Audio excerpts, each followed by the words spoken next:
ஃபுல்கா மாதிரி இந்த சப்பாத்தி செஞ்சுட்டு அதுக்கு வந்து இந்த சைட் டிஷ் வச்சு சாப்பிட்டு பாருங்கள். ரொம்ப சூப்பராக இருக்கும். சிம்பிளாக இருக்கும், ஆனால் வந்து டேஸ்ட் ரொம்ப நல்லாயிருக்கும். யாருக்கெல்லாம் இந்த மாதிரி சாப்பிட பிடிக்கும்னு சொல்லுங்கள்.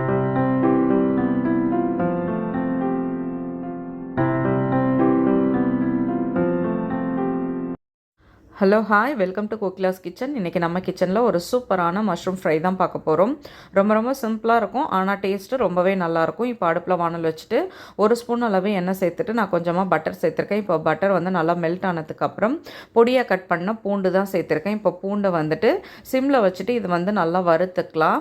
இப்போது இது கூட பொடியாக கட் பண்ண இஞ்சி, அது வந்து நீளமாக கட் பண்ணி அந்த இஞ்சியும் நான் அது கூட சேர்த்துருக்கேன். இப்போ இது ரெண்டத்தையும் சேர்த்து நல்லா அந்த பட்டரோடு சேர்த்து நல்லா மிக்ஸ் பண்ணிக்கலாம். மிக்ஸ் பண்ணதுக்கப்புறம் பொடியாக கட் பண்ண வெங்காயம் சேர்த்துக்கலாம். வெங்காயம் சேர்த்து இப்போ இது மூணுமே நல்லா சிம்மில் வச்சு நல்லா வதக்கி எடுத்துக்கலாம். இப்போ நான் வந்து மஷ்ரூம் தான் எடுத்திருக்கேன். மஷ்ரூம் வந்துட்டு அந்த கீழே இருக்கிற அந்த பார்ட்டெல்லாம் எடுத்துகிட்டு மேலே உள்ளதை மட்டும் நான் வந்து எடுத்துருக்கேன். இது வந்து நல்லா ஃப்ரெஷ்ஷாகவே கிடச்சிது. இதை மாதிரி எல்லா மஷ்ரூம்லேருந்து எடுத்துகிட்டு நம்ம வந்துட்டு தேவையான அளவு உப்பு மட்டும் சேர்த்துக்கலாம். ஆல்ரெடி பட்டரில் கொஞ்சம் உப்பு இருக்குது. ஸோ எவ்வளோ தேவையோ அதுக்கு தகுந்த அளவு மட்டும் சேர்த்துட்டு ஆயில்லையே நம்ம வந்துட்டு கட் பண்ண வேண்டாம். இப்படியே வச்சு நல்லா அதை வந்து ஃப்ரை பண்ணிக்கிட்டே இருந்தோம்னா ஒரு ஸ்டேஜில் அது வந்துட்டு நல்லா சுருங்கி வந்துடும். அதில் இருக்கிற தண்ணி எல்லாம் வெளியில் வந்துட்டு அது வந்து நல்லா வெந்து வந்துடும்.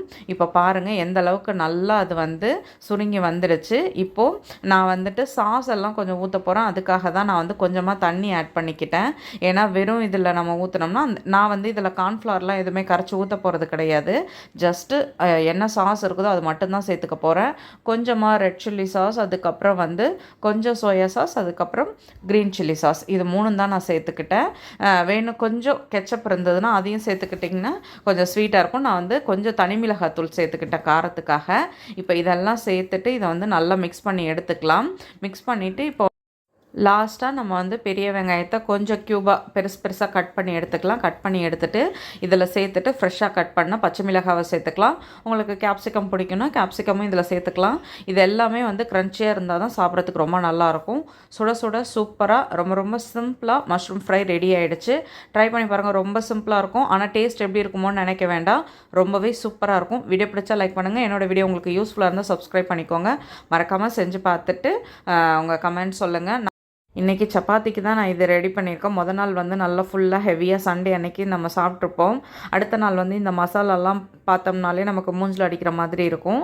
அதுக்கு இந்த மாதிரி சாப்பிட்டோம்னா நமக்கு வந்து சிம்பிளாகவும் இருக்கும், அதே சமயம் ரொம்ப திகட்டுற மாதிரி ஒரு மாதிரி மூஞ்சில் அடிக்கிற மாதிரிலாம் இருக்காது. அதுக்காக தான் நான் வந்து இப்படி செஞ்சுருக்கேன். கண்டிப்பாக ட்ரை பண்ணி பாருங்கள். சிம்பிளாக இருக்குது, எப்படி இருக்கும்னு நீங்கள் நினைக்க வேண்டாம். ரொம்பவே நல்லாயிருக்கும்.